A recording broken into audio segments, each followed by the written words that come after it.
Sure, absolutely. I would say if you have connections with universities, that's one of the best places to go. I'd hit like IEEE. If you, I'm assuming you probably know what that is, the electrical engineering group. I'd hit,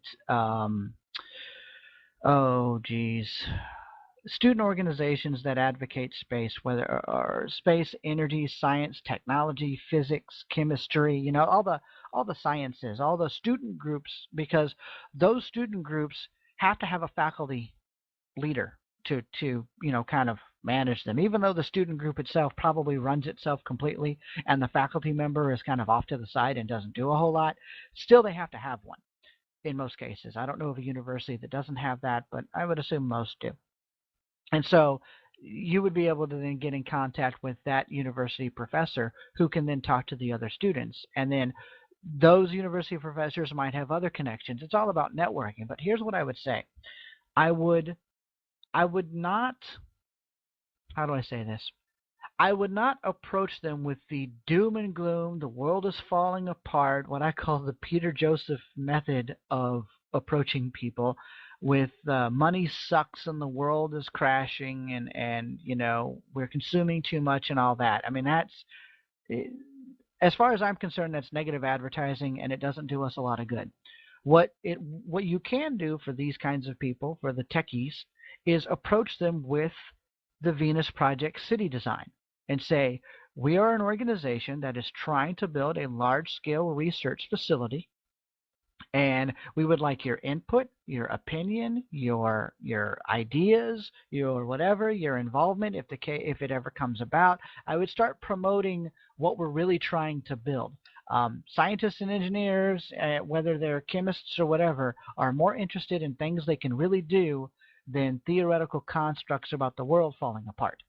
And so if you can approach them with, we're building a city or we want to build a research center or we're trying to do something locally, we're trying to build a hydroponic farm, can we get some help? We need some computer help. We're trying to make it automated. Where's your robotics club? Where's your solar power club or whatever? And start kind of doing things like that. I think universities are going to be easier with respect to that than companies because companies are still trying to make profits and all that other stuff, and the odds of them volunteering their time to help you are minimal at best. You might find some, yes, but still minimal. It's your colleges and your universities and your students and your PhD students and those acquiring their master's degrees and the professors. Those are going to be the ones who might have a little more time to dive into a project that you might be doing locally, or if nothing else, doing the R&D on a full-scale city. At least then you've got them thinking about it. Now, over time, what you can say is, yeah, if we do this, we'll have abundance, and oh, this will have abundance, and this will have abundance. And here's the key: you want them to eventually say to you, well, hey, if we have all this abundance, what do we need money for? Bingo. That's how you get them. In fact, that's how you should approach any person that you're talking to. Don't tell them money sucks. Tell them that you can provide abundance and let them figure out that money sucks. And now they're the ones telling it to you, and you're like, exactly. So let them have the epiphany. Can I speak now? Yeah, go for it. My name is Malak. I am a Palestinian girl, 19 years old, living in Taipei, Israel.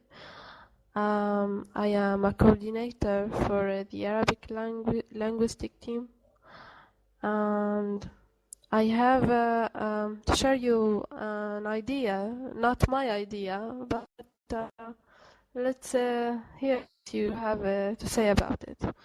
Buying lands, when you said Douglas, use money to kill money. What about buying lands and building it in these lands, the Venus Project, and get a number of people living there, open-minded people who are supporting the idea, and in this way. Yes, absolutely.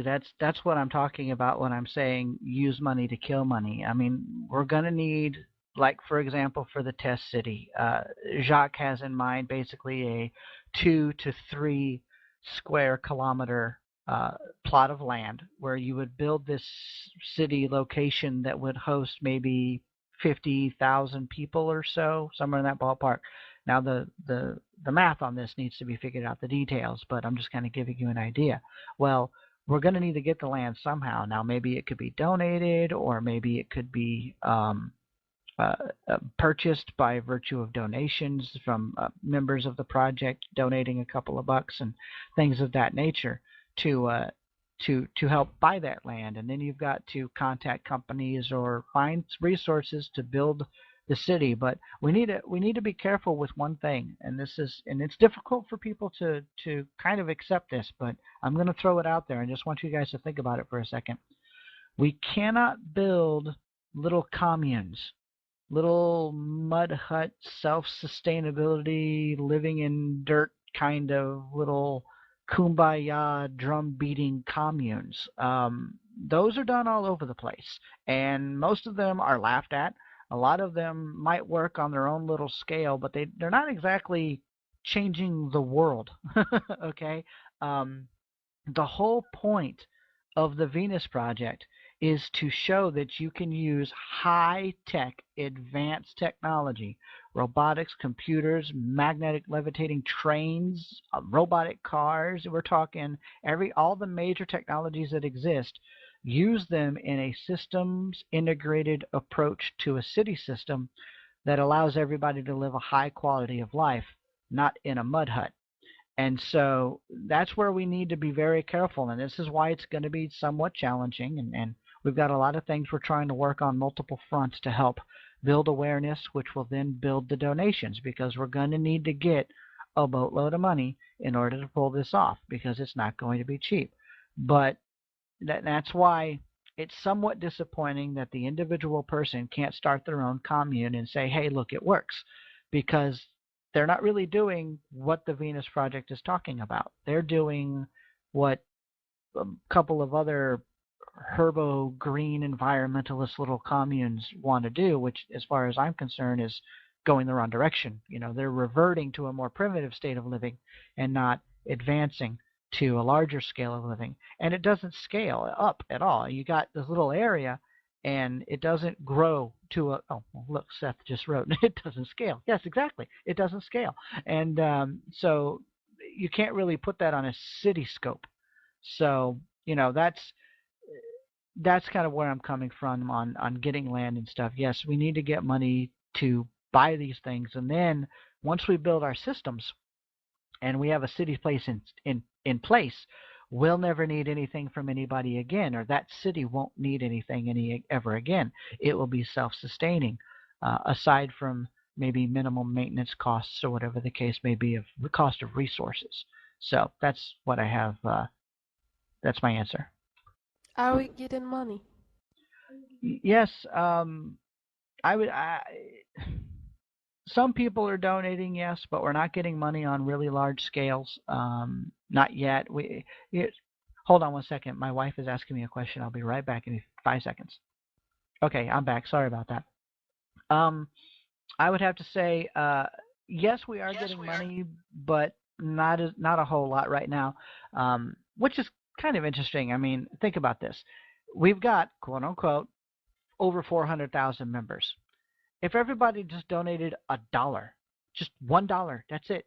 In fact, that would be the maximum. Nobody is allowed to donate more. If you donated $1, you would have $400,000. Do you imagine what we could do with $400,000? You want to talk about setting up a research facility that can really do something like that? But I think the problem is we've got a lot of people who say they're members of the Venus or the Zeitgeist movement, but they don't